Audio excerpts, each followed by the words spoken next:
Welcome back to Pentagram Prime, everybody. Today we're going to be tackling problem 219 in Griffiths Electrodynamics, 3rd edition. And this one, fairly straightforward. We're going to be calculating the curl of an electric field directly from equation 2.8, which I will show you in a second. We're using the methods from section 2.22. Which is basically where they showed you how to go ahead and calculate the divergence, but in this case we're going to be doing the curl. I'm going to start off by going to formula 2.8 on page 62, if I can ever find it. Let's see, here we go. Yeah. All right, so scrolling in. I like using this method because that way it shows for sure that I'm using the right source material. Yeah, so this is our formula for the electric field. It is E as a function of the vector R in three-dimensional space, and it is, of course, a volume integral. What's important to note here is that the charge density rho of R prime, that is not an actual function of the variable R, or even really R hat. And we'll get more into that in a second about what those are. But that is going to be separated out from our calculations shortly. Okay, so we go back to the problem itself. Just going to go ahead and didn't make a trip to Staples, so I don't have proper ways of marking my book. Yeah, so back on equation, formula equation, how about problem 219? It tells us to go to problem 162 if we get stuck, and I decided it might be best just to go ahead and play around with 162, or at least part of it, to make sure that everybody sees what they're talking about. So, back a couple of pages. Yep. Problem 162 on page 57 of Griffiths' 3rd edition. Those of you working with the 4th edition, I've been told it's similar, but you might need to borrow a copy of the 3rd edition to properly follow along. Okay, so in the case of referring to 162, we are only dealing with part B, where it asks you to find the curl of r to the n r hat, and then later test your conclusions. But the point is, we're supposed to show, in short, that del cross r to the n r hat is equal to 0. What we're going to be working with here is the thingy on the inside cover here. I got my center this on representation of the curl. I don't want to mark up my book. Yeah, representation of the curl in terms of the curl in spherical coordinates. So we have this little mess here. I'm just gonna block out the other thing sitting below it. Basically, we're going to be applying this to a vector v. For the purposes of the way it's described on the inside cover. So what we're going to do is we're going to carry out the calculation from problem 162 first, and using this methodology for the curl. I hope my camera's properly zoomed in.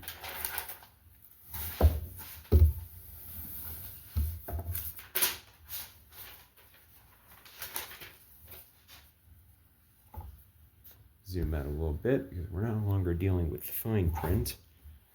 All right. So it's going to be del of r to the n times r hat, and reminder, yeah, 162, because we're still we're going to do this portion of 162 before we move on to 219 proper. So here we are, whole mess nice and spelled out. I do apologize for accidentally putting a little closing parentheses over here to scribble that out. But let's see what we have. The vector is all in terms of r and r hat. We have no theta and no phi components. So having established that, this equals 0.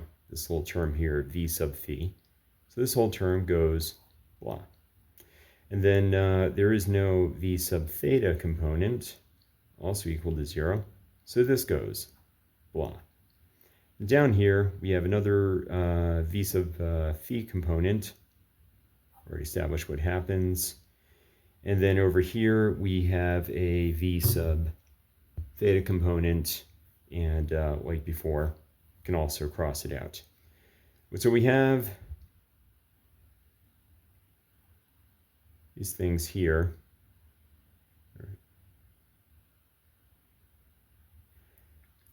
Both of the v sub r's are equal to r to the n, so they are non-zero. However, these partial derivatives are in terms of phi and theta respectively, and when you take a partial derivative of something that has no bearing on it whatsoever, or it's not a function of that variable, derivative goes to 0. This thing too, just the whole term. And the end result is that all terms are 0. Love it when it works out.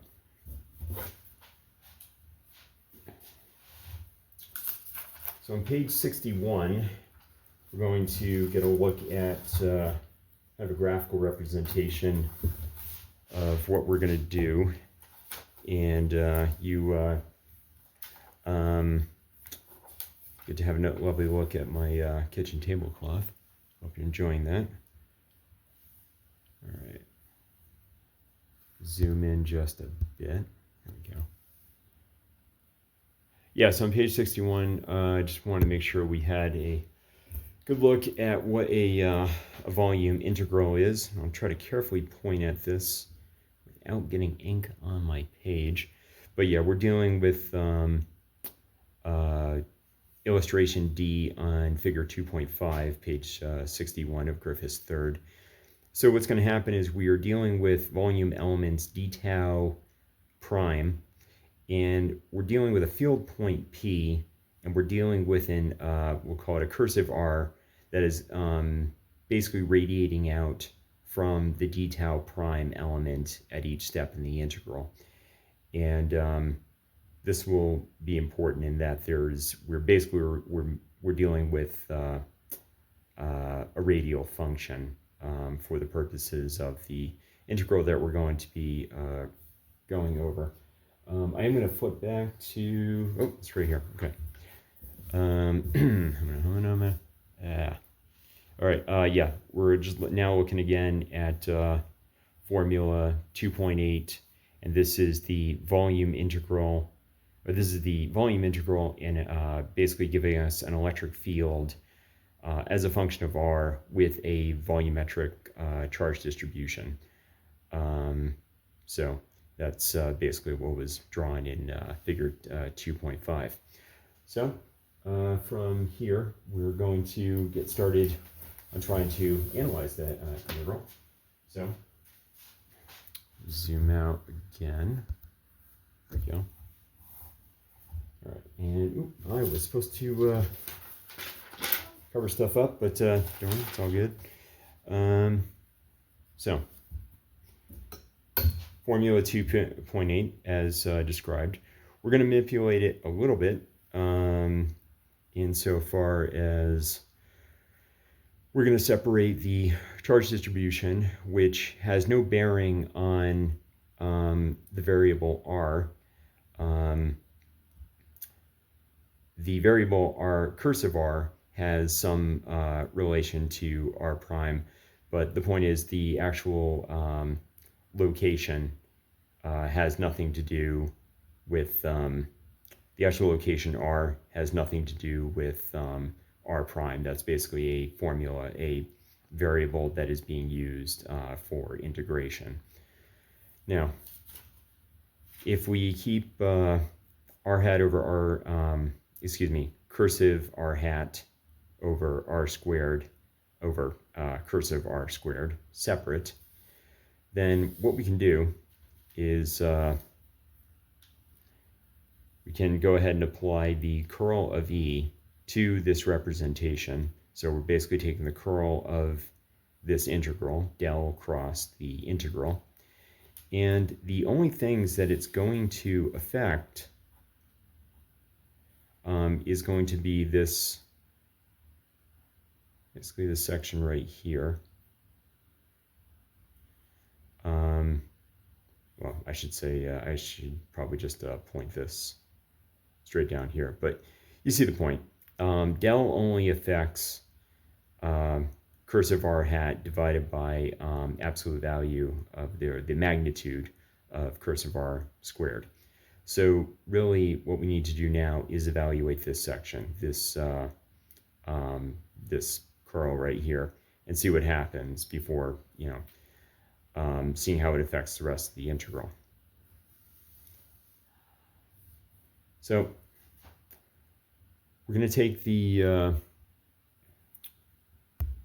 curl of the thing I just described, and we're going to break it down into its r and r prime components. So the top r hat vector, or unit vector r hat, is basically r hat, which is r minus r prime, divided by the magnitude r minus r prime. And before I forget to do so, page 9 of Griffiths, just in case anybody needs a refresher on this. Yeah, zoom in a little more. Yeah, page 9 of Griffiths 3rd edition gives a breakdown of what r hat really means. It is r minus r prime. The absolute value of cursive r is, and forgive me if I referred to it as r hat. I try to keep it as visual as possible. But cursive r, absolute value of cursive r, is the absolute value of the r vector minus the r prime vector. And r hat is basically the r divided by the magnitude of cursive r. And so that's how we ended up with what we've got in that integral that I was, or that curl that I was just showing you.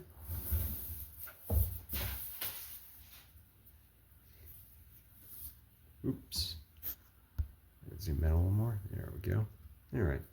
So the end result, when we factor in, take into account the magnitudes, is r minus r prime absolute value to the third power below r minus r prime vector. So this is what we're going to be evaluating on the next page of notes.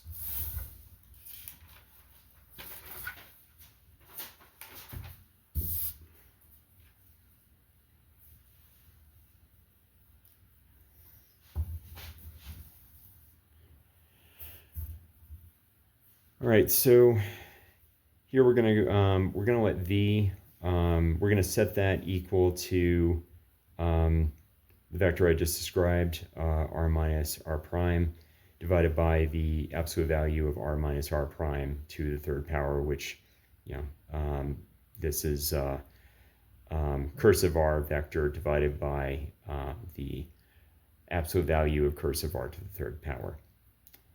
Focusing on del cross v, doing pretty much what we did before.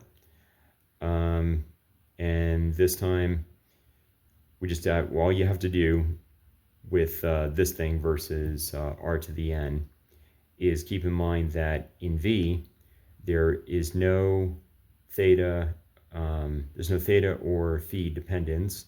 So just like before,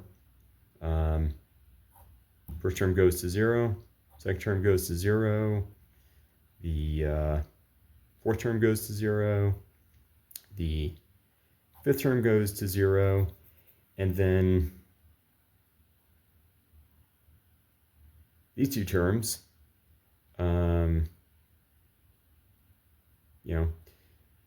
they are finite, and they do have, they're non-zero. However, we are taking partials with respect to theta and phi. And there's no theta or phi dependence here, so that's all she wrote.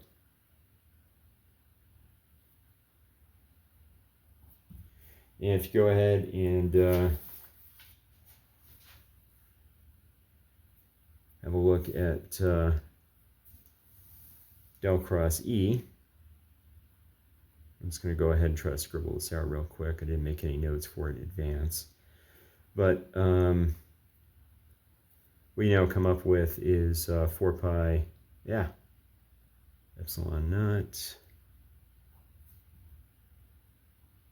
times that volume integral with rho of r prime multiplied times del cross cursive r hat over absolute value of r hats of cursive r squared, closing that off, d tau prime. Even if you don't feel like doing calculus today, you don't really have to, because you're taking an integral of 0.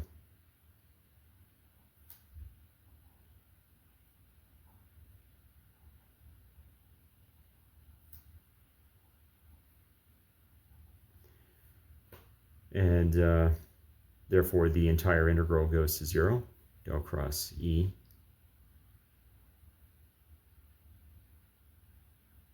is 0. And that's how it's supposed to be for any electrostatic field, as I understand. Want to be careful about that, assuming the charges aren't moving or accelerating or anything. Del cross E is going to be 0. So appreciate you following along with me on problem 2.19 in Griffiths 3rd edition, page 77, as I recall. And till next time, this is Pentagram Prime signing off.